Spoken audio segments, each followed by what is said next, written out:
자, 이어서 보겠습니다. 자, 우리 교재는 이제 280페이지. 자, 건축법의 적용 대상이라고 해서요. 저는 먼저 적용 대상 물. 저 건축법 적용하는 물건 크게 이제 4개 있어요. 건물, 대지, 설비, 공작물. 자, 그 중에서 요 건물, 요 건축물에서는 그냥 매년 우리 시험에 한 문제씩 나온다. 이렇게 생각하시면 돼요. 매년. 가장 기본 개념들이죠. 그래서 이 법의 이름에 나오는 것들, 건축법은 건축물, 주택법은 주택, 농지법은 농지, 이런 것들이 그냥 잘 시험에 잘 물어본다. 가장 기본적이고 시험에서도 제일 많이 나오죠. 그러면 건물의 의의부터 한번 볼까요? 건축물이란, 자, 토지에 정착하는 공작물 중에서, 자, 공작물은 사람이 인공적으로 제작한 시설물, 사람이 만드는 거는 다 공작물이라고 그래요. 건물도 사람이 짓는 거니까 공작물의 하나인데, 자, 일단 어디에 정착? 토지에 정착. 토지에 딱 붙어 있어야 돼요. 토지에 정착하는 공작물 중에서 첫 번째, 지붕과 기둥 또는 벽이 있는 것이다. 이게 첫 번째 개념입니다. 지붕과 기둥 또는 벽이 있는 것. 그리고 한 줄로 써놨는데 풀어갖고 얘기하면은 크게 이제 3개 나옵니다. 일단 지붕과 기둥이 있으면 건물이 돼요. 지붕하고 기둥. 그러면 지붕하고 기둥만 있다. 그 밑에 그림에 보듯이 지붕이 있고 기둥만 있으면 건물. 그러면 지붕하고 기둥으로 서 있는 거 우리 어떤 거 딱 떠올리면 돼요. 정자 같은 거 있죠. 공원에 같은 뭐 팔각정 같은 정자. 지붕하고 기둥만 있으면 건물. 그 다음에 지붕하고 벽이 있으면 또 건물이 돼요. 지붕하고 벽이 있으면 건물. 그래서 지붕하고 벽으로만 있어도 건물이다. 그럼 대표적으로 우리 뭐 있을까? 지붕하고 벽. 우리 아파트 있죠. 아파트는 벽이 기둥의 역할을 하니까 지붕하고 벽이 있으면은 그냥 건물이 됩니다. 그리고 3개가 다 있어야 돼요. 지붕과 기둥과 벽 3개가 다 있어도 건물. 그럼 이 건물은 다 있죠. 지붕도 있고 기둥도 있고 벽도 있고. 그래서 저희 풀어갖고 얘기하면은 이 건축물의 개념이 3가지가 나옵니다. 지붕과 기둥, 지붕과 벽, 지붕과 기둥과 벽. 그러면 무조건 건물이 되려면 뭐가 있어야 된다? 지붕. 그래서 지붕이 필수. 그래서 우리 판례에서도 건물로 보기 위해서는 지붕이 갖춰져 있어야 된다. 딱 이렇게 규정을 하고 있어요. 그 지붕은 필수.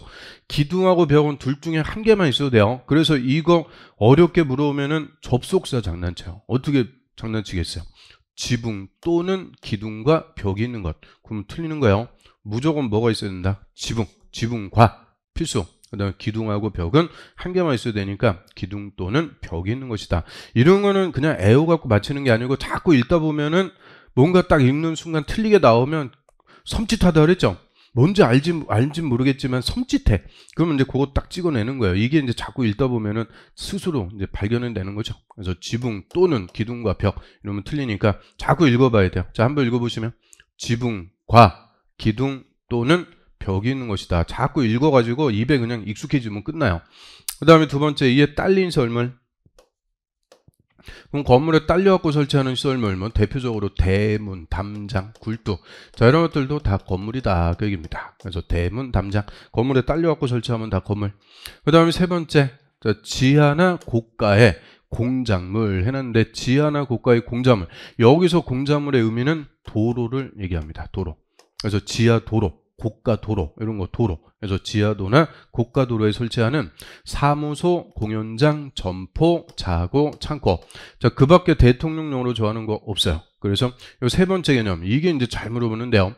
그럼 지하나 고가에다 설치하는 5개죠. 사무소, 공연장, 점포, 차고, 창고. 얘들도 다 건물이다. 그 얘기인데 우리 어떤 거 딱 떠올려 보면 돼요. 지하도 상가의 점포, 강남역 지하도 상가 점포들 쫙 있죠. 자, 그런 것들도 건물이다. 그 얘기입니다. 왜요? 왜 개념을 따로 규정을 하겠어요? 원래 건물은 어디에 정착? 토지에 정착. 근데 지하도 상가의 점포는 땅 밑에 있죠. 토지에 정착하는 게 아니지만 건물하고 똑같은 효용을 가지니까 건물로 규정해서 다 건축법 적용한다. 그 얘기고요. 그래서 요게 그대로 28회 때 정답이요. 지하의 공작물에 설치하는 점포는 건물이 아니다. 아주 그냥 선물 같은 문제. 그래서 지하도 상가의 점포 이런 것들 다 건물. 그래서 이 건물은 크게 이렇게 3가지입니다. 토지에 정착하는 공작물인데 지붕과 기둥 또는 벽이 있는 것, 딸린 것. 그리고 지하나 고가에 설치하는 사무소, 공연장, 점포, 자고, 창고. 하여튼 요 셋 중에서 하나라도 해당하면 건물, 건축법 적용한다. 그 얘기인데, 자, 밑에 보시면 적용 제외. 자, 건축물이지만 일체 건축법을 적용을 안 해요. 적용 배제 또는 적용 제외. 그래서 다음에 해당하는 건물에는 건축법을 적용하지 않는다. 그래서 건물이지만 건축법을 아예 적용 안 하는 거예요. 그래서 건축법을 배제해 버린다라고 하는데, 자, 이게 박스에 보면은 1번, 2번, 3번, 옆 페이지에 보시면은 4번, 5번 딱 몇 개요? 5개. 1, 2, 3, 4, 5. 5개니까 오지선다. 그냥 물어보기 아주 딱 좋다. 그래서 얘는 26, 28, 30 그냥 2년마다 단골 메뉴. 그런데 몇 년을 좀 푹 쉬었어요. 그러니까 내년쯤에는 다시 또 나올 가능성이 상당히 높은 게 이겁니다. 배제. 그래서 첫 번째, 자, 1번부터 보면은 문화유산 보존 활용에 관한 법률, 문화유산법에 따른 지정문화유산 또는 임시정 문화유산, 즉 지정이든 임시정이든 문화유산은 건축법을 적용 안 한다, 그죠? 그럼 문화유산 이렇게 또 고상하게 써놨는데 이게 쉽게 얘기하면 뭐겠어요? 문화재. 그래서 옆에 뭐 그림에 보듯이 남대문 같은 거 이런 문화재 있죠? 문화재. 이런 문화재는 건축법을 아예 적용 안 해요. 왜 그러겠어요? 문화재는 일반적인 건물 아니죠. 건물처럼 보여도 역사 문화적으로 의미가 있는 것들 그냥 보존 대상이지 문화재 들어가서 밥 해먹고 빨래하고 자고 그런 거 없어요. 그래서 얘는 건물처럼 보여도 건물이 아니다. 그냥 문화유산으로서 보존하는 대상. 그 다음에 또 계속 봅니다. 또는, 자, 이게 작년에 추가돼갖고 올해 이제 물어볼 거 다른데 올해 안 물어봤어요. 다른 시험에는 다 물어봤는데 우리 공인중개사에서 안 물어봤으니까 내년도에 그냥 딱 물어볼 거예요. 자연유산 보존 활용에 관한 법률, 자연유산법에 따라 지정된 천연기념물 등이나 임시정, 천연기념물. 그럼 천연기념물 등 이것도 지정이든 임시정이든 다 건축법 배제한다 그 얘기인데, 천연기념물 등 해서 옆에 보조단에 보시면은 천연기념물은 동물이니까 이건 뭐 의미가 없고, 요거 명승, 그 다음에 시도 자연유산 자료 이런 것도 다 필요 없고 요거 갖고 물어볼 거예요. 명승. 요것도 다 건축법 적용 안 한다. 그럼 지정이든 임시정이든 명승이라는 것도 건축법 적용 안 한대요. 명승이라는 말 들어보셨어요? 명승? 아주 어려운 말 갖다 쓴 건데, 명승은 자연 경치하고 어울려져 갖고 역사적으로 학술적으로 의미가 있는 건물을 명승이라고 그래요. 그럼 우리 자연 경치하고 딱 어울려 갖고 역사적으로 학술적으로 의미가 큰 건물 대표적으로 어떤 거 떠올려보면 될까? 자, 저 낙산사의 의상대 있죠? 의상대. 그런 거를 명승이라고 그래요. 또 법주사라든지 해인사라든지 이런 것들, 대부분 절 같은 거 이런 것들을 좀 유식하게 명승이라고 부릅니다. 그래서 명승은 요게 좀 생소한 거니까 하여튼 지정이든 임시정이든 문화유산, 문화재뿐만 아니라 뭐도 건축법 적용 안 한다고요? 명승. 이거 듣도 보도 못한 건데 그러면 또 안 돼요. 명승, 낙산사, 의상대 그런 거 딱 생각해 보시면 되고요.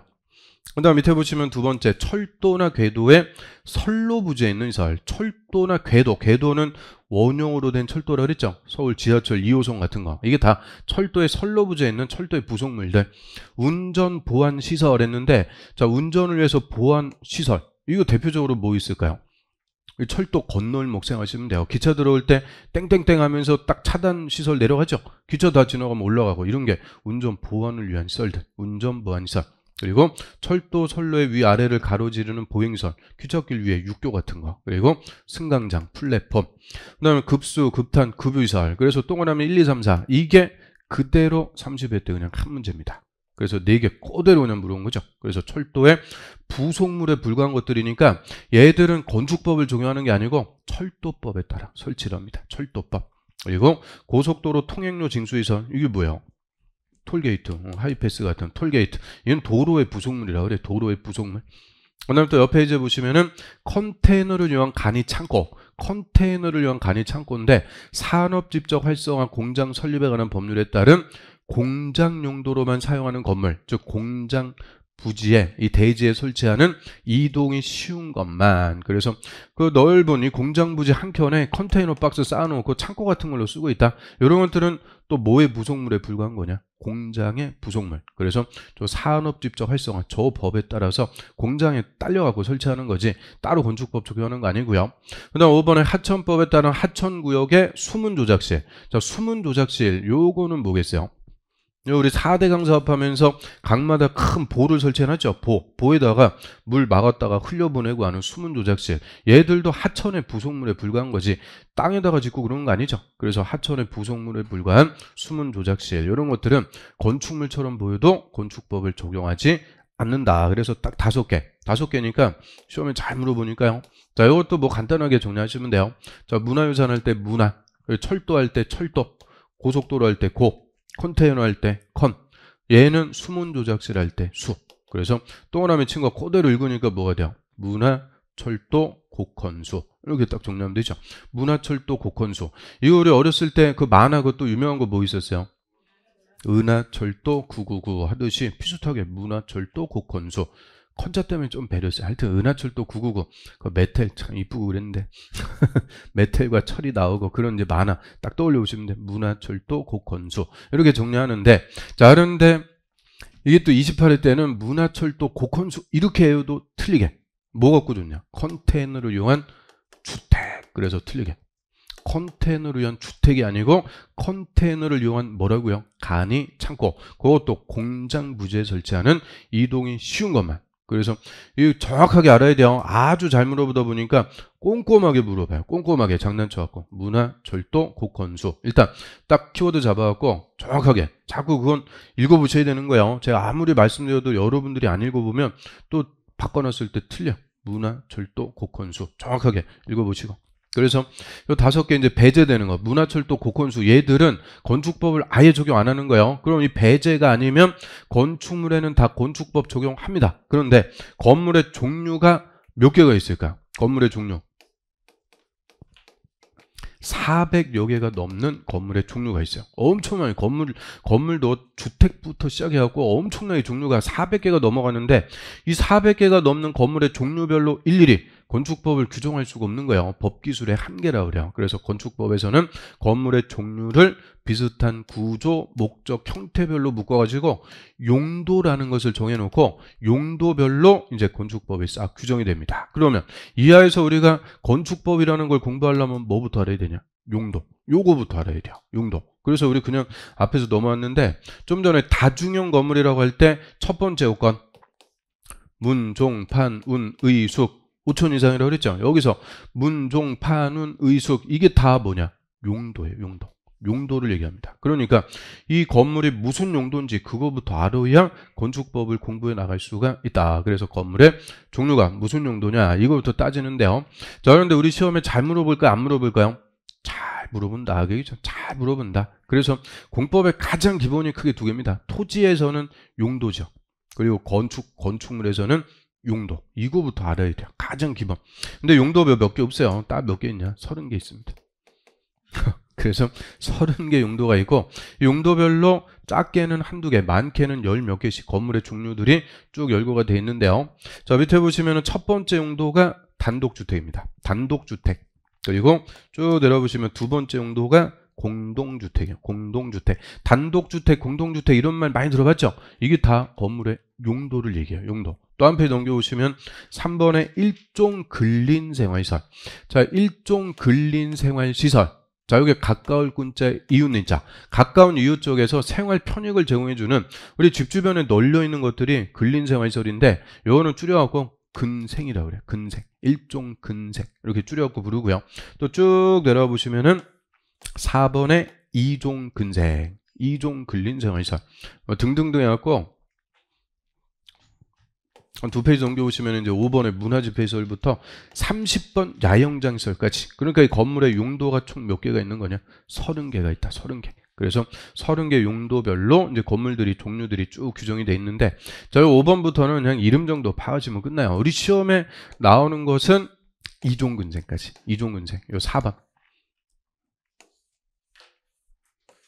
요 이종근생 여기까지 집중적으로 나오니까 여기까지가 핵심입니다. 단독, 공동, 일종근생, 이종근생. 여기까지 확실하게 정리하시면 나머지는 공부하다 보면 다 자연적으로 정리가 됩니다. 자, 그래서 단독주택부터 하나씩 볼까요? 단독주택. 자, 단독주택. 첫 번째 이 단독주택이라는 용도입니다. 이 단독주택이라는 용도에는 자, 크게 4가지 주택이 있어요. 단독, 다중, 다가구, 공가. 그 요 1번의 단독주택 요거를 협의의 단독주택이라고 불러요. 그래서 요거하고 달라요. 가로 1번의 단독주택은 용도를 얘기하는 거예요. 단독주택이라는 용도에는 첫 번째 무슨 주택이 있다? 단독주택. 이 단독주택을 좁은 의미에서 우리가 일반적으로 얘기하는 단독주택 생각하시면 돼요. 그리고 다중, 다가구, 공간. 자, 우리 공간이라는 것은 뭘까요? 공간. 공간이라는 거 들어보셨어요? 공간. 고위공직자에게 제공해주는 집을 공간이라고 그러죠. 서울특별시장 공간. 군대에서는 대장 공간. 그래서 공간을 고위공직자에게 제공해주는 집. 이것도 다 단독주택. 그 다음에 두 번째 용도 공동주택이라고 그래요. 공동주택에도 4개. 아파트, 연립, 다세대, 기숙사. 자, 기숙사라는 것은 학생이나 근로자 등에게 숙소로 제공해주는 집을 기숙사다. 그래서 요 4개씩 있으니까 가장 쉽게 물어보면은 뭐냐? 다음 중 건축법령상 공동주택이 아닌 것은 아파트, 연립, 다가구, 다세대, 기숙사. 다가구가 정답. 다가구는 단독주택이니까 그런 식으로 물어보면 제일 쉽게 물어보는 거예요. 그래서 일단 단독하고 공동하고 뭐가 더 중요하겠어요? 공동주택. 우리나라에 지금 주택, 단독주택이 많을까 공동주택이 많을까? 공동주택이 훨씬 많습니다. 7대3 비율로 아파트 훨씬 많아요. 그래서 공동주택이 훨씬 더 중요한 거고 공동주택 4개, 아파트, 연립, 다세대, 기숙사. 그런데 얘 다자 따버리면 다가구하고 또 구분 안 돼요. 그래서 다세대는 세자 따는 거예요. 아, 연, 세, 기. 4개를 공동주택이라고 하죠. 아, 연, 세, 기. 아, 연, 세, 기. 그럼 이제 본질, 요 단독주택이라는 용도하고 공동주택이라는 용도, 요거는 본질적인 차이는 뭐겠어요? 뭐를 단독주택이라고 그럴까요? 뭐를 공동주택이라고 그럴까요? 한마디로 소유예요. 소유. 여기 중간에 소유자 딱 붙이면 돼. 단독 소유하는 주택이냐 공동 소유하는 주택이냐 소유 여부에 따라서 단독주택, 공동주택. 그럼 단독주택은 단독 소유니까 소유자 한 명이다. 그죠? 공동주택은 여러 명에서 공동 소유하니까 소유자 여러 명이다. 그 얘기입니다. 그래서 단독 공동의 본질적인 차이, 소유 여부. 근데 요새는 이제 그런 거 갖고 물어보는 게 아니고 이제 주택의 요건. 올해도 요거 물어봤잖아요. 연립주택의 요건. 요거 그냥 한 문제 그대로 나왔는데 공법에서 물어본 게 아니고 학개론에서 또 물어봤습니다. 그래서 학개론에서 또 다 틀렸던 거예요. 그래서 이 공법에서 물어보면 그냥 아주 쉬운 문제인데 학개론에서 물어봐요. 그래서 하나씩 요건들 한번 봅니다. 이 주택의 요건은 우리 건축법뿐만 아니라 주택법에서도 똑같이 써먹는 거니까 가장 기본 중에 기본이다라고 할 수가 있는데요. 먼저 다중주택이라고 그래요. 다중. 좀 전에 다중이 뭐였어요? 여러 사람. 그래서 학생이나 직장인 등 여러 사람이 장기간 독립된 주거생활을 하는데, 즉 다수인이 거주하는데, 두 번째, 독립주거 형태가 아니 됩니다. 독립된 주거 형태가 아니다. 그럼 독립주거 형태가 아니다 이 말은 각각의 구역에서 독자적으로 밥 해먹고 빨래하고 그러면 안 된다. 그죠? 그런데 씻는 것까지는 돼요. 욕실. 냄새 나니까 좀 씻어라. 욕실까지는 되는데 절대 뭐는 안 되냐? 취사는 안 돼. 부엌은 설치하면 안 된다. 그래서 욕실, 샤워실까지는 허용하되 취사, 부엌은 안 됩니다. 이게 독립주거 형태가 아니고요. 그 다음에 주택으로 쓰는 충수가 3계층 이하고 그 주택으로 쓰는 면적을 다 합쳐보니까 660제곱미터 이하입니다. 660제곱미터는 평수로 딱 200평입니다. 200평 이하. 그래서 이 세 가지의 요건을 모두 갖추는 주택을 다중주택이라고 불러요. 그러면 여러 사람이 거주하는데 독립주거 형태가 아니고 3계층이하고 660이 한 크지 않아요. 그럼 요 다중주택 우리 어떤 이미지 딱 떠올려보면 되겠어요? 하숙집이에요. 하숙집. 그 대역 주변에 하숙집 딱 보고 딱 만든 개념이니까 하숙집 딱 떠올리면 돼요. 하숙생 여러 명이 살죠. 하숙생들이 직접 독립된 주거하는 거 아니죠. 독립주거 형태 아니고 3계층이하고 660 이하 하숙집 딱 떠올리시면 되고, 그 다음에 다가구, 여러 가구가 생활하는 주택인데 다가구 주택도 세 가지 요건을 모두 갖춰야 돼요. 주택으로 쓰는 충수가 3계층이하고 그 주택으로 쓰는 면적 다 합쳐갖고 660 이하, 그리고 19세대 이하가 거주하는 공동주택이 아닌 것입니다. 당연히 단독주택이니까 공동주택이 아니다. 그래서 특히 이 다가구 주택 3계층 660 19세대 가로 딱 비워갖고 물어보기 딱 좋아요. 그래서 요거 물어볼 거다 강조했는데 요거 안 물어보고 연립을 그냥 학개론에서 물어봤는데요. 요거 언제든지 물어볼 수 있으니까 숫자 다가구 주택은 3, 6, 9. 정리하면 끝나죠. 369. 그래서 3계층 이하, 660 이하, 19세대 이하, 369. 이렇게 딱 키워드 잡아갖고 정리하시면 되는데요. 자, 다중이나 다가구나 요거는 거의 비슷합니다. 3계층 이하, 660 이하, 3계층 이하, 660 이하. 그래서 요게 올해 또 큰 논란이 되는 건데요. 3계층 이하라고 썼어요. 3계층. 그럼 3층하고 3계층하고는 같은 걸까 다른 걸까? 전혀 다른 거에 계자 들어갔으니까 당연히 다른 말입니다. 3계층. 그럼 우리 주변에 흔히 보는 상가주택이라는 거 있어요. 상가주택. 자, 1층은 상가. 뭐 편의점이라든지 커피숍 이런 상가 이런 거 있고요. 2, 3, 4층은 이제 주택으로 쓰고 있습니다. 그래서 상가주택인데 자, 얘는 건물은 몇 층짜리 건물이요? 4층짜리 건물이죠. 4층. 그런데 주택으로 쓰는 층수는 몇 개층이에요? 하나, 둘, 셋, 3계층입니다. 그래서 층하고 계층하고는 전혀 다른 개념이요. 그래서 다중이나 다가구나 3층 이하인 주택이다 이러면 틀리는 거예요. 3층이 아니고 몇 층짜리인지는 알 수가 없는데 주택으로 쓰는 게 몇 계층이라는 3계층. 그래서 주택으로 쓰는 층수가 3계층 이하. 그래서 3층.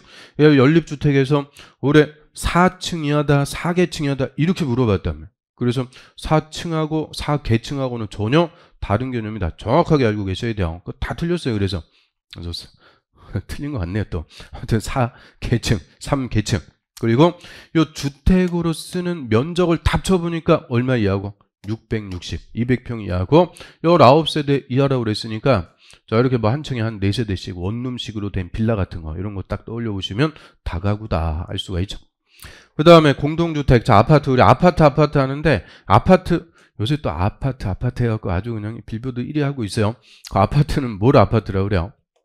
주택으로 쓰는 층수가 5계층 이상. 이제 공법 배웠으면은 그냥 아파트가 뭐예요? 그러면 정확하게 얘기할 수 있어야 돼요. 주택으로 쓰는 층수가 5계층 이상이면 그 주택을 아파트라고 그래요. 그러면 아파트가 되려면 적어도 건물은 몇 층 이상 돼야 돼요?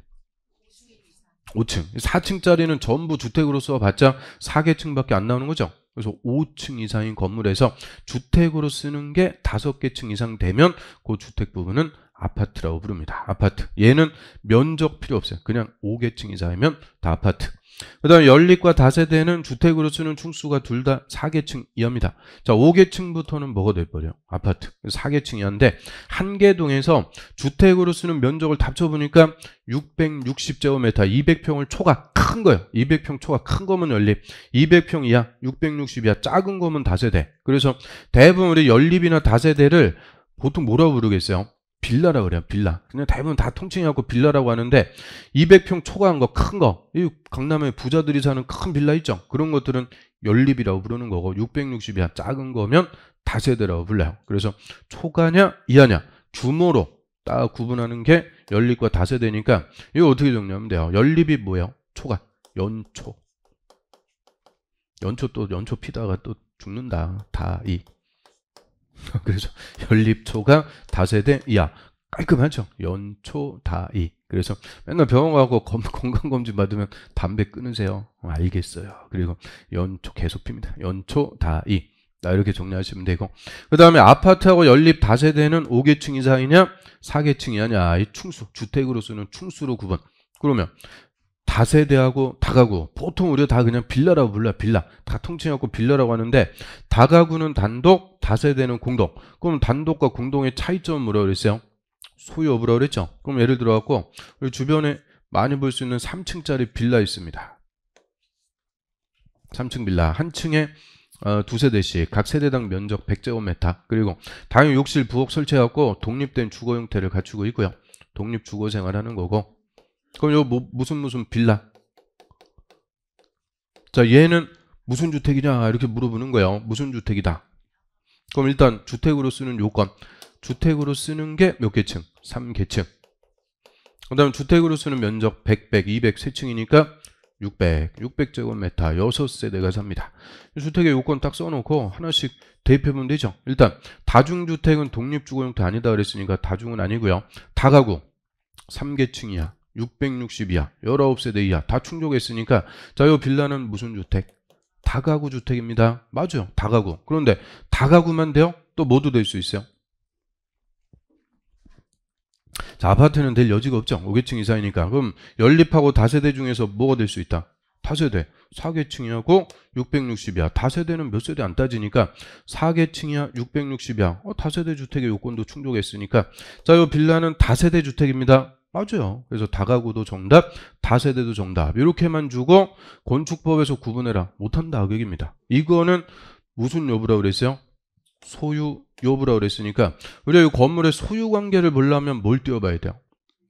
등기부 띄워봐야죠. 등기부를 띄워보니까 전부를 A가 단독 소유하고 있고 세대별로 그냥 세주고 있는 거예요. 그러면 이제 단독주택, 정확하게 무슨 주택이다? 다가구. 그런데 등기부 띄워보니까 101호는 갑이, 102호는 을, 병, 정 뭐 이런 식으로 구분 소유하는 집합건물로 등기가 딱 돼 있는 거예요. 표제부 딱 써 있고 집합건물로 등기가 돼 있으면 이제 여러 명이서 공동 소유하는 주택이니까 무슨 주택? 다세대 주택이다. 이렇게 정확하게 얘기할 수가 있는 거죠. 그래서 다가구, 다세대, 단독 공동주택의 차이점은 뭐라고요? 소유 여부, 등기부를 띄워봐야 된다. 그래야 정확하게 이제 구분할 수가 있죠. 자, 이런 주택의 개념들, 이런 것들은 가장 기본 중에 기본입니다. 그래서 우리 이제 나중에 정비법에서 배울 건데요. 원래 정비구역, 이 재개발 정비구역 지정 당시에 다가구였어, 다가구. 그러면 얘는 소유권이 몇 개요? 소유권 하나. 그러니까 재개발하면 나중에 아파트 분양권 1개 나오는 거예요. 1개. 그런데 이 다가구를 다세대로 바꿔버렸어. 다세대로. 그러면 다세대는 지금 소유권이 여기서 몇 개요? 6개가 있죠. 그러니까 분양권이 6개로 늘어나는 거예요. 그래서 이런 다가구를 다세대로 바꾸는 거. 이게 대표적인 주택의 지분 쪼개기라고 그래요. 주택의 지분 쪼개기. 그래서 정비구역 지정 후에 다가구를 다세대로 바꿔봤자 그냥 원래대로 1개만 분양, 나머지 다 현금 청산입니다. 그래서 이런 빌라 이런 거 사봤자 분양권 안 나온다 하겠죠. 그래서 이런 것들을 소위 물딱지라고 그래요. 물딱지. 이런 거 중개사가 당연히 걸러내야 돼요. 그러면 정비법에서 지분 쪼개기 기준일이 딱 언제냐? 정비구역 지정고시, 정비구역 지정고시 후에 이렇게 다세대로 바꿔봤자 그냥 분양권 1개밖에 안 나온다. 이런 기본적인 개념들부터 중개사가 반드시 알아야 됩니다. 자, 여기까지 주택의 개념들 한번 쭉 훑어봤어요. 자, 이제 주택 개념들 뭐 교재 보고 정리할 필요 없겠죠. 똑같으니까 확인하시고. 그 다음에 이제 근생 한번 볼게요. 근생. 일종 근생. 자, 일종 근린생활시설. 얘가 재작년에는 정답이었는데요. 자, 일종 근린생활시설은 이웃지역에서 생활 편익을 제공하는데 일종은 필수적인 거예요. 필수. 사람 살려면 반드시 있어야 되는 필수적인 생활시설을 일종 근생이라고 하고요. 편의점 같은 거 이런 것들 딱 떠올리시면 되는데 얘는 필수적인 거니까 우리 국토법에서 배웠던 모든 용도지역에서 다 건축이 허용됩니다. 모든 지역에 다 건축할 수 있도록 해준다. 그럼 우리 국토법에서 용도지역 있죠? 도, 관, 농, 자. 도시지역이 주, 상, 공, 녹. 관리지역은 보, 생, 개. 그래서 용도지역이 총 몇 개가 있을까요? 총. 오늘 새로 오신 분도 있고 하니까 여태까지 우리 그래도 4주째 배웠던 좀 실력을 보여줘야 되는데요. 힘들어요. 아무튼 자, 다음 시간에 또 보도록 하고요. 용도지역은 총 21개 있습니다. 21개. 21개. 모든 용도지역에서 다 건축할 수 있는 게 뭐냐? 일종 근생. 사람 살려면 있어야 되니까 모든 지역에서 다 건축이 허용된다라고 하는데요. 저 일종 근생 어떤 것들이 있는 거냐? 자, 1번에 식품, 잡화, 의류, 완구, 서적, 서점 같은 거 뭐 등등등 일용품을 판매하는 소매점인데 끝에 바닥 면적 합계가 얼마 미만이다. 1000 미만, 300평 미만 이런 것들이 대표적인 일종 근생. 이거 쉽게 생각하면 뭐예요? 편의점. 편의점 같은 거 1000 미만짜리 일종 근생. 그런데 이런 소매점이라도 1000 이상 되어 큰 거 있죠. 막 봉판장, 뭐 또 롯데마트, 뭐 GS마트 큰 거 있죠. 1000 이상. 그러면 그거는 뭐가 될까? 1000 이상 돼버리면 그때부터는 판매시설, 다른 용도로 분류합니다. 그래서 판매시설, 뭐 이마트, 홈플러스 이런 건 똑같다. 판매시설로 구분하니까 일종 근생은 소매점 얼마 미만짜리, 1000 미만짜리만 일종. 그 다음에 두 번째 휴게음식점, 제과점. 자, 휴게음식점은 대표적으로 제과점 같은 거 술 못 파는 거예요. 술 못 파는 음식점. 제과점도 있고 커피숍도 있고 이런 것들 끝에 300 미만, 300 미만짜리만 일종입니다. 그러면 300제곱미터 이상 큰 거 있죠? 우리 요 건물 1층에 커피빈 있죠? 300제곱미터 이상 돼요. 큰 거, 스타벅스 이런 거 큰 거. 그런 것들은 뭐가 될까? 이종 근생. 그래서 300 미만 일종, 300 이상 되면 이종근생으로 합니다. 이종근생. 그 다음에 이발소, 미장원, 목욕탕, 세탁소 이런 거 다 필수적인 거니까 다 일종근생. 그리고 4번에 자 의원, 치과의원, 한의원. 일단 의원자로 끝나는 것들 있죠. 의원, 치과의원, 한의원. 의원으로 끝나면 다 뭐냐? 일종근생. 그래서 의원은 의료법에 보면 의원은 조그만 병원이요. 병상수가 30인 미만. 조그만 병원을 의원이라고 그래요. 그래서 요 뭐 아프면은 의원 가갖고 처방 좀 받아갖고 약 지어 먹어야 되니까 일종은생. 그런데 병상수가 30인 이상 좀 커져요. 그럼 뭐라고 불러요? 병원이라고 그러죠. 병원. 근데 이 병원 중에서 병상수가 100명 이상 되면 종합병원이라고 불려요. 종합병원. 그래서 이 병원으로 끝나는 것은 또 다 뭐냐? 의료시설. 다른 용도입니다. 그래서 의원으로 끝나면 일종, 병원으로 끝나면 의료시설. 이렇게 정리하시면 간단한데, 그런데 이 병원 중에서 또 하나 예외가 있어요. 사람 대상이 아니고 동물병원 같은 거 있죠. 그거 뭐라 그래요? 개병원.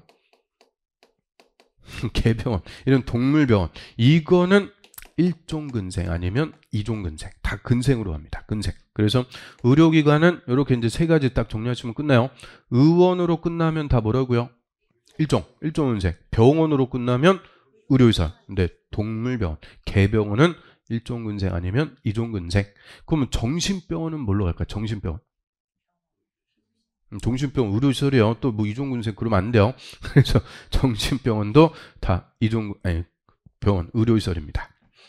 그 다음에 의원, 그리고 침술원, 적거론, 조산원, 안마원. 자, 여기서 안마원은 진짜 아파서 가는 거예요. 진짜 아파서 치료 목적으로 안마 받으러 가는 거. 이런 치료 목적. 또 산후조리원. 이게 아직 해 안 바뀌었으니까 작년 정답입니다. 34회 때 정답. 산후조리원. 이런 것들 다 일종원생. 필수적인 거. 그 다음 6번은 뭘까요? 6번 지역자치센터, 파출소, 뭐 소방서 쭉 나오는데 지역자치센터가 뭐예요? 쉽게 얘기해서 동사무소, 파출소, 소방서, 우체국, 보건소 이런 공공관청인데 끝에 보면은 얼마 미만, 1000 미만, 1000제곱미터 미만, 조그만 거. 그 요새는 동사무소 당연히 다 1000제곱미터 이상 큽니다. 그래서 파출소 같은 거, 이런 거 조그만 거 생각하시면 돼요. 파출소 이런 거 1000 미만, 일종 1000 이상 되면은 뭐가 될까? 1000 이상. 동사무소 같은 거 큰 거 1000 이상 되면 업무시설 다른 용도로 분류. 그래서 1000 미만짜리만 일종입니다. 그 다음 마을회관도 있고요. 변전소도 있고 이런 거 그냥 쭉 읽어보시면 되고. 자 9번 한번 볼까요? 금융업소는 은행, 그 다음 부동산 중개사무소. 이제 나중에 중개사 하셔야 되니까 중개사무소 끝에 30제곱미터 미만. 30제곱미터 하면은 몇 평이냐? 9평도 안 되는 거예요. 조그만 거. 이런 30 미만짜리, 이 조그만 거, 코딱지만한 거, 요거는 일종이에요, 일종. 그럼 나중에 일종에서 중개하고 싶으세요? 이런 게 유리한 거예요. 임대료 얼마 안 나가면서 요새 중개는 다 인터넷으로 다 하는 거지. 뭐 실제 사무실 크다고 뭐 많이 오고 그러는 거 아니죠. 그래서 이런 게 더 유리한 거예요. 아무튼 자 중개사무소는 얼마 미만? 30 미만 일종. 그 다음에 전기차 충전소도 있고 요게 작년에 개정돼 갖고 요거 올해 무조건 나올 거다 그랬는데 안 나왔어요. 내년에 무조건 나옵니다. 아주 동물병원, 동물미용실, 개병원, 개미용실 아주 개호강하는데요. 자 끝에 300제곱미터 미만인 것만 일종입니다. 그럼 300 이상 되면은 또 뭐가 되냐? 이종근생. 그래서 이게 종전까지는 동물병원, 동물미용실은 그냥 무조건 이종이었어요. 이종. 그런데 요새 그냥 반려동물 키우는 인구가 1000만 명 넘어간다고 그러죠. 그래서 일종으로 올라온 거예요. 일종으로. 그래서 300 미만 조그만 거는 일종, 300 이상 되면 이종. 그럼 얘 뭐하고 똑같아요? 개병원, 개미용실 뭐하고 똑같다? 이거하고 똑같죠. 휴게음식점. 휴게음식점도 300 미만 일종, 300 이상 되면 이종. 커피숍이 주변에 제일 많잖아요. 그래서 커피숍 다 필수적인 거다. 그래서 300 미만 조그만 거는 일종인데 300 이상 되면 이종. 이거하고 똑같이 규정한 게 이제 뭐냐? 개병원, 개미용실이다. 그래서 동물병원, 동물미용실 확실하게 정리하고요. 그 다음 이종은생입니다. 이제 4번에 이종근생, 이종근린생활설. 자, 얘도 생활설인데 요거는 임의적이에요. 임의적. 있으면은 편리한데 있으면 주거환경을 좀 침해하는 성격이 있어요. 시끄럽고 더럽고 냄새나는 시설 이런 주거환경을 침해하는 성격이 있는 게 이종은생. 그러면 얘는 주거환경이 안 좋은 거니까 우리 저 용도지역 중에서 양호한 주거환경을 보호하는 게 무슨 주거지역이에요? 양호한 주거환경의 보호. 전용주거요? 일반 주거요? 양호한 주거 환경의 보호. 전용 주거, 일반 주거. 전용? 확실해요? 오, 맞췄어요. 그래서 전용 주거의 전용이니까 양호한 주거 환경의 보호. 그래서 요 이종훈생은 주거 환경을 침해하니까 전용 주거 지역에서는 건축이 금지입니다. 전용 주거 지역에 건축할 수 없다. 이게 일종근생하고 차이점. 일종근생은 전용 주거 지역에도 다 건축할 수 있는데 이종훈생은 전용 주거에서는 안 된다. 종래 몇 번이나 기출입니다. 그래서 하나씩 따져볼까요? 이종훈생. 자, 1번에 공연장, 극장, 영화관, 음악단 뭐 등등등. 끝에 바닥 면적 500 미만. 500 미만 비교적 조그만 거니까 요거는 소극장 이런 거 생각하시면 돼요. 연극 무대 같은 소극장 같은 거. 그럼 500제곱미터 이상 큰 극장, 뭐 CGV 같은 거 있죠. CGV, 메가박스 이런 큰 거. 세종문화회관 막 이런 데는 뭐라 그럴까? 문화 집회시설. 구경하러 가는 거니까 문화 및 집회시설이라고 따로 구분합니다. 그래서 극장 같은 거는 500 미만 소극장 같은 것만 이종. 500 이상 되면 문화 집회. 그 다음에 종교 집회장의 교회, 성당, 사찰 뭐 등등등 역시 500 미만인 것만 이종. 그래서 500 미만이니까 우리 교회도 조그만 거, 개척교회 뭐 이런 거 있죠. 교회는 얼마 안 되는 거. 그러면 500 이상 돼버리면 뭐가 될까요? 500 이상 큰 거, 교회 큰 거. 여의도 순복음교회 뭐 이런 거 있죠. 소망교회 막 이런 큰 거, 명성교회 큰 거 이런 것들은 종교시설 다른 용도로 불려. 그래서 다 500 미만짜리만 이종근생. 그 다음에 자동차 영업소. 얘가 또 작년 34회 때 물어봤는데요. 자동차 영업소는 쉽게 얘기하면 자동차 대리점, 현대차, 기아차 대리점인데 얘는 500 미만이 아니고 또 얼마 미만이냐? 1000 미만이야. 왜 그러겠어요? 자동차는 규모가 좀 있죠. 그러니까 500 좀 부족해요. 그래서 대리점, 자동차 대리점은 500이 아니고 1000 미만짜리가 이종. 그럼 1000제곱미터 이상 돼버렸다. 그거는 이제 자동차 매매장이라고 해서 자동차 관련 시설 다른 용도로 불려. 그래서 1000 미만짜리만 자동차 대리점은 이종. 그 다음에 요게 또 32회 때는 또 기출. 요 500 미만이 아닌 것들을 잘 물어보는데요. 서점, 일종근생에 해당하지 않는 거. 일종근생이 아닌 거. 그럼 얼마 이상이냐? 1000제곱미터 이상. 자, 이거는 이종근생으로 합니다. 그럼 우리가 서점 일종근생에서 본 거 있을까 없을까요? 자, 일종근생 1번 식품, 잡화, 의류, 완구, 서점. 처음 보는 것 같은데 동그라미 다 돼 있어요. 그래서 서점 이런 것들 1000 미만짜리는 일종이요. 조그만 거 서점 일종인데 그러면 제가 좀 전에 요 소매점은 1000 미만 일종, 1000 이상 되면 뭐라 그랬어요? 판매시설. 그런데 얘만 예외요. 얘만. 서점만 1000제곱미터 이상일 때는 판매시설이 아니고 뭐가 되는 거냐? 이종근생. 서점만 독특하게 취급합니다. 그래서 예리하게 이걸 30회 때 물어본 건데 그럼 왜 그럴까요? 서점. 교보문고 같은 거 있죠? 1000 이상 큰 거. 다 이종근생이라는 거예요. 근생, 생활시설로 구분해갖고 전용주거 아니면 다 건축할 수가 있다. 그 얘기인데 왜 그러겠어요? 책 좀 많이 보라는 거예요. 한마디로. 전 세계에서 우리나라 사람들이 책 제일 안 읽는다 그러죠. 나 책 많이 읽는데 또 속으로 그렇게 생각하면 안 되고요. 아무튼 제일 책 안 읽으니까 책 좀 많이 읽으라고. 서점은 접근성을 높여놨다. 그래서 서점은 판매시설이 아니고 뭐 된다고요? 이종 근생. 그래서 일종 아니면 이종. 다 근생으로 규정해서 책 좀 많이 읽으세요. 이런 의미입니다. 그 다음 쭉 내려볼까요? 쭉 내려와서 8번으로 와보세요. 8번. 휴게음식점, 제과점 300 이상짜리는 이종. 그럼 300 미만이었으면은 일종. 300 이상 되면 이종. 뭐 큰 거 스타벅스 이런 것들은 이종. 그런데 일반 음식점 얘는 면적 관계없이 다 이종은세입니다. 그냥 무조건 이종은세. 그럼 일반 음식점 이게 뭐겠어요? 일반 음식점. 술 파는 음식점이다. 그래서 우리 밥 먹으면서 반주 한잔하고 그러죠. 요새 막 겨울철 이런 때는 제일 좋은 게 뭐예요? 동태찌개 아니에요. 양푼에다 동태찌개 딱 끓여갖고 소주 한잔하고 어저께도 한잔하고 왔는데요. 아무튼 그래서 이런 술도 파는 음식점, 삼겹살집, 감자탕집, 뭐 동태찌개를 하든 다 술도 파는 게 일반 음식점. 그래서 점심 식사하시러 들어가실 때 문에 딱 보세요. 일반 음식점 이렇게 딱 붙어 있어요. 일반 음식점, 술 파는 음식점. 얘는 술도 팔고 하니까 주거 환경에 좋을까 나쁠까? 당연히 나쁘다. 그래서 무조건 이종근생으로 합니다. 일반 음식점. 그 다음 밑에 보시면은 동물병원, 동물미용실, 장의사 못했고 동물병원, 동물미용실 일종에 해당하는 것 제외. 아까 1종은 얼마 미만? 300 미만. 그래서 300 이상 되면 이제 개병원, 개미용실은 2종 근생. 그 다음에 12번으로 합니다. 12번 독서실. 얘가 또 몇 번 물어봤는데요. 독서실 기원은 바둑 두는 거고 독서실 중고등학생들 이용하는 독서실 그런 거 생각하시면 돼요. 요새는 뭐라 그럴까? 뭐 스터디 카페인가? 뭐 그렇게 부르던데 독서실.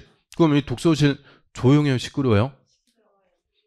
절대 시끄럽다. 절대 시끄러운 거예요. 그러니까 맨날 총무가 조용해. 맨날 시키는 거 아니에요. 그래서 절대 시끄럽다. 시끄러운 거니까 2종이요. 1종 그러면 안 돼요. 그래서 독서실은 조용하다, 시끄럽다. 시끄러운 거니까 2종 근생.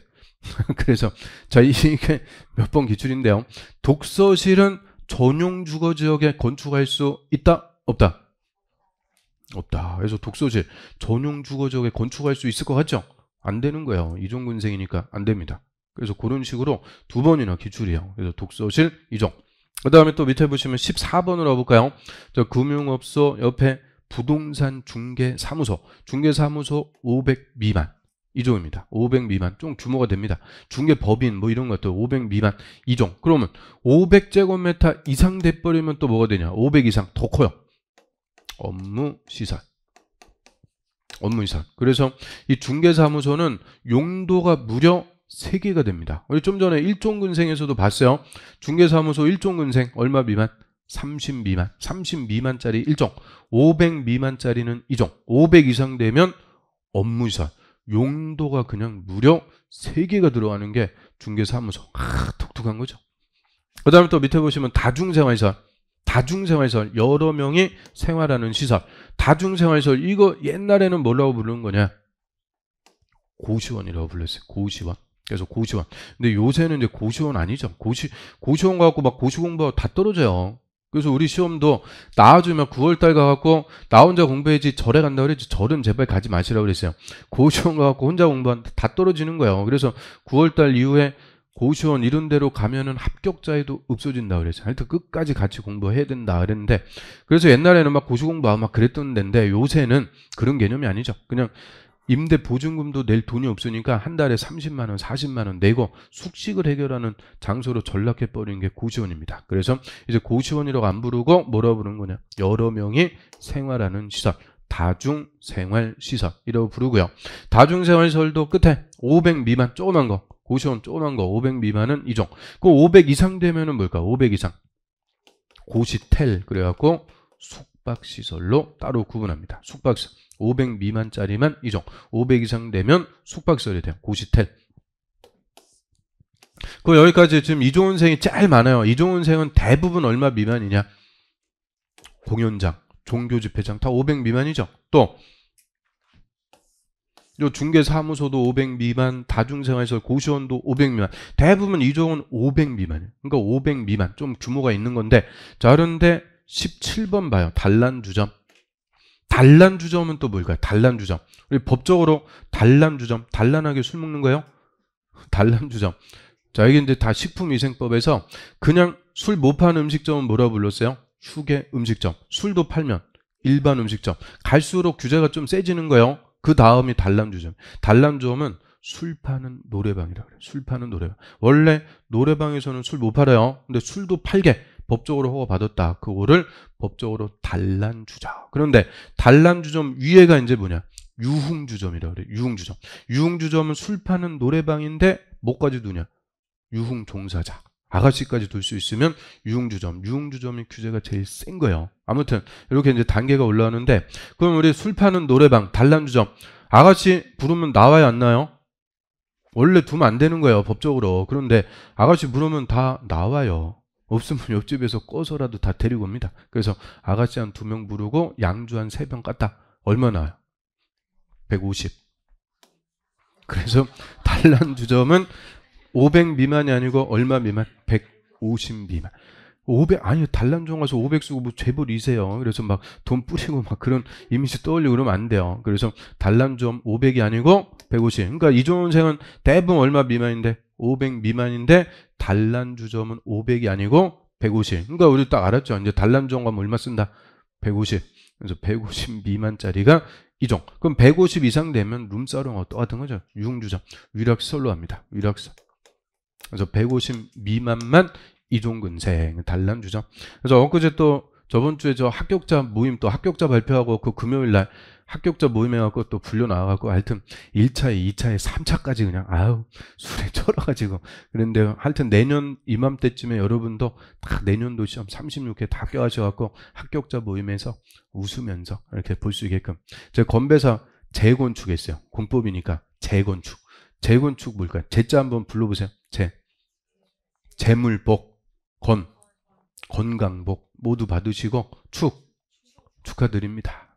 얼마나 좋아요. 그래서 재건축 또 다음 내년에 한번 들으셔야 되니까 하여튼 열심히 하셔갖고 내년도 시험에 다 합격하시고요. 그 다음 밑에 보시면 이제 안마 시술소 노래 연습장 노래방 코너라 그러죠 요새 노래 연습장 당연히 시끄러운 거고 안마 시술소 자 얘는 이종이요. 안마원은 뭘까? 안마원. 자 우리 안마원 저 의원 끝에 보면은 안마원 했죠. 안마원 얘는 일종 그럼 안마원하고 안마실소하고는 어떻게 달라요?